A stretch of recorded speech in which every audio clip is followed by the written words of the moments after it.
DMTV Info, votre chaîne d'information en temps réel. La politique, la santé, le sport, les faits de société, la musique, les rumeurs et bien plus encore. Vous découvrirez cela dans notre chaîne DMTV Info.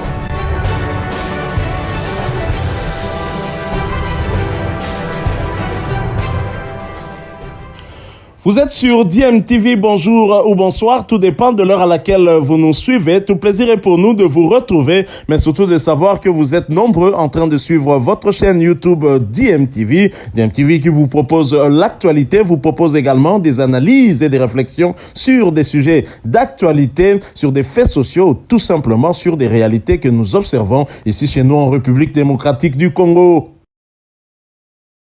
Depuis le vendredi dernier, il est décédé, il a quitté ce monde. Lui, c'est Fwassa Tombissa Faustin, bien sûr, qu'on avait l'habitude d'écouter le nom cité par Claude François Kaboulou, Mwana Kaboulou, lors des commentaires de match, qui a quitté la terre des hommes. Mais nous allons revenir en images, bien sûr, sur le dernier déjeuner des médias organisé par le Premier ministre, où Claude François Kaboulou lui-même a pris la parole pour parler un peu de cet homme qui était devenu carrément son coéquipier, son compagnon, bien sûr, son condisciple de tous les jours. Suivez. Je l'appelle un jour, je dis Faustin, je constate que pendant le match, il y a ce qu'on appelle les temps morts. Parfois, l'arbitre sort le carton, parfois il y a un joueur blessé. Et ces temps-là, il faut qu'on arrive à les combler. Je voudrais que tu m'accompagnes. On va commencer à combler ces temps-là par des informations culturelles, géographiques, historiques, à sortir un peu pour apporter un plus aux téléspectateurs. Il n'a pas hésité. Il me dit, ok, on va commencer. Alors on a commencé cette aventure.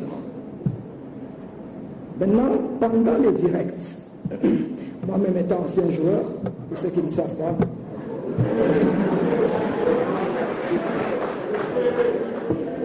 moi-même, un ancien joueur, j'ai joué dans des rings clubs de Mapembe quand j'étais en première année de gradué au campus, pour joueur. Alors, à un moment donné, je réagissais le réflexe des joueurs. Quand un joueur rate sa passe, ça m'énerve un tout petit peu. Je dis, mais merde, qu'est-ce qui se passe?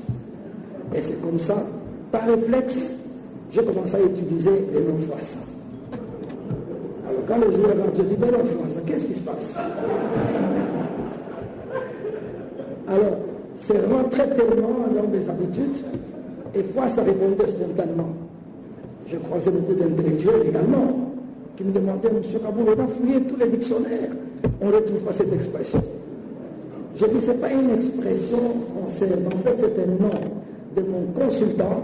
Quand je suis emballé, je l'amène dans cette ambiance de match et je reviens tout ça. Maintenant, Fwassa, ce n'est pas possible. Fwassa est irremplaçable. Franchement, il avait la spontanéité. Bon, Dieu a décidé qu'il parte. Il a apporté de la joie dans des familles. Et moi, je suis carrément amputé au moment où je vous parle.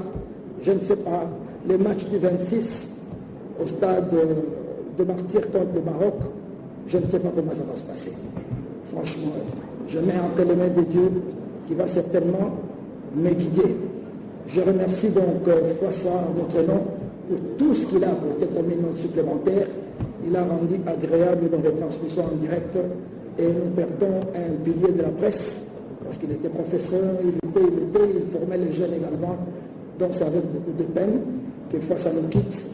Et j'espère, en toute sincérité, que le Premier ministre et chef du gouvernement va nous aider pour que nous puissions enterrer Fwassa avec dignité et honneur, comme on le fait avec les musiciens. Voilà, c'était là Claude François Kaboulou, Mwana Kaboulou, directeur des sports de l'RTNC, mais bien sûr grand consultant qui l'a parlé de Faustin Fwassa Tombissa, d'heureuse mémoire, cet homme qui est entré, ce nom qui est entré dans la tête de tous les Congolais, voire les Quinois même, bien sûr, qui commençaient à utiliser de cette expression-là, de ce nom, de cet homme qui connaissait beaucoup, et bien sûr que nous allons garder toujours dans nos mémoires à tout jamais. La page football, nous allons quand même parler de ces léopards.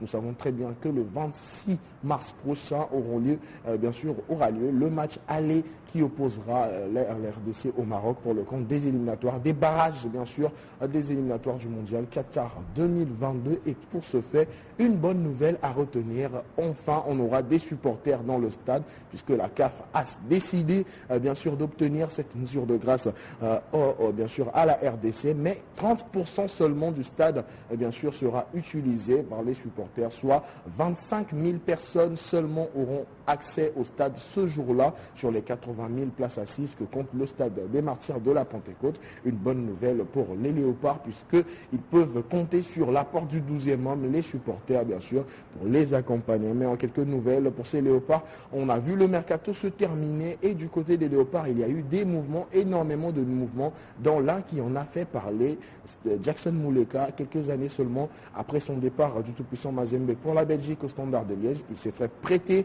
en Turquie à Kasımpaşa avec qui il a déjà très bien démarré puisque lors de la première rencontre pendant laquelle il est rentré en jeu face à Alanyaspor à la 40e minute, il a marqué un but égalisateur à la 68e minute et pour lui d'ailleurs qui a été entretenu par nos confrères de Léopard Foot s'est dit être poussé à la porte par les dirigeants du club rouge puisqu'il ne s'était plus convaincu par bien sûr ses performances et son apport n'était plus considéré au sein de l'équipe. Mais pendant ce temps-là, Chancel Mbemba a été plébiscité meilleur défenseur du mois de janvier devant Gonçalo Inácio, le défenseur du Sporting Club du Portugal. Mbemba qui va quand même d'excellence en excellence du côté de la Turquie, alors que Walter Boualia également, l'attaquant congolais sociétaire de Al-Ahly mais prêté à Al Saïlia au Qatar, a fait également ses bons débuts dans la Qatar Super League avec quand même une victoire 2-0 et un but marqué pour lui sur penalty à la 32e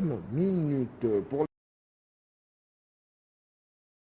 Nous allons parler du football ici au pays, la Lina Foot, où bien sûr la Ligue 1, hier, un seul match a été livré, ce match qui a opposé l'Union Sportive Panda B52 face aux Dauphins Noirs. Victoire des locaux de l'US Panda dans leur fief du stade Kikoula, 1-0 et qu'ils réalisent quand même une remontée superbe parce qu'ils quittent là de la 12e grâce avec cette victoire à la 10e place avec 18 points totalisés. Et bien sûr pour cette équipe de l'US Panda qui se classe assez bien alors que Dauphins Noirs reste 9e avec 19 points, plus qu'un point qui sépare les deux équipes. On va revenir avec les sports de combat maintenant, le karaté après l'Open du Pool Malébo organisé par il y a de cela 4 jours au studio Maman Anguébi de la RTNC. Bien sûr, les journalistes brazzavillois et athlètes Moukoubi sont revenus sur le sens de cette participation et bien sûr la participation de la délégation du Congo voisin à cet Open de karaté. Suivez. Pour moi, parce que le Congo-Brazzaville et le Congo-Kinshasa, effectivement, c'est le même pays. C'est le fleuve qui nous divise, voilà. Donc, dans mes calculs, j'avais l'idée de rentrer au pays avec une médaille d'or, mais arrivé sur les terrains, les données ont changé, voilà. Okay, et là, j'attends pour discuter la 3e place. Bon, je pense que pour participer à une compétition pareille, c'est vraiment un grand plaisir pour moi. Et cela va aussi m'ajouter quelque chose dans ma carrière. Parce que le sportif n'est pas un homme de bureau. La préoccupation primordiale d'un sportif, c'est de beaucoup travailler pour remporter la plus belle des médailles qui n'est autre que la médaille d'or. J'aime bien notre pays, le Congo, la RDC en fait. On est des voisins en fait, c'est le même pays. Comme on dit, les enfants d'un même père et d'une même mère. Donc c'est ça le fleuve qui nous sépare. Voir l'arbitrage, je dirais qu'il faut augmenter le niveau d'arbitrage ici en RDC. Les arbitres, les juges là, ne savent pas à quel moment attribuer un point et tel kata mérite tant de points, tel kata ne mérite pas tant de points, il faut accorder un point à tel niveau, il ne faut pas accorder. Tout ça là, ils n'ont pas cette connaissance-là. J'aimerais bien que vous revoyiez ce côté-là.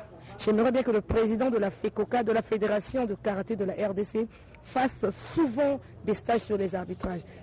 Que ce soit les arbitres, que ce soit les juges. Tous vraiment, de mon avis, ça ne va pas, ça ne va pas, ça ne va pas. Voilà, c'était bien sûr les quelques réactions de la délégation du Congo Brazzaville qui également avait pris part à cet Open de karaté du Pool Malebo comme il était dénommé, et on rappelle qui a été remporté par la ville de Kinshasa, Olema, et bien sûr avec quand même cette première organisation, on espère bien que le karaté comme le voudrait et bien sûr le président de la fédération Freddy Lakombo va se relever et aller un peu plus loin, voire même rivaliser avec les autres sports dans le bon sens au niveau de la RDC pour le compte bien sûr de rehausser le drapeau de la République démocratique du Congo. Voilà, nous sommes de retour et merci à vous de nous avoir suivis. Merci de continuer à faire confiance à votre chaîne DMTV et nous espérons en tout cas que ce sujet vous aura plu et si c'est le cas, laissez-nous un maximum de j'aime. Merci de partager avec nous aussi votre point de vue en nous laissant un commentaire. Abonnez-vous si vous êtes nouveau ou ancien et que vous ne vous êtes pas encore abonné. N'oubliez pas d'activer la petite cloche de notification en cliquant tout simplement sur celle que vous verrez apparaître dès que vous serez abonné parce qu'elle vous permettra de ne plus rien manquer des prochaines vidéos que nous vous proposerons. Encore une fois, merci à vous avec espoir de vous retrouver très bientôt avec un autre sujet d'actualité. En attendant, portez-vous bien et DMTV vous dit au revoir.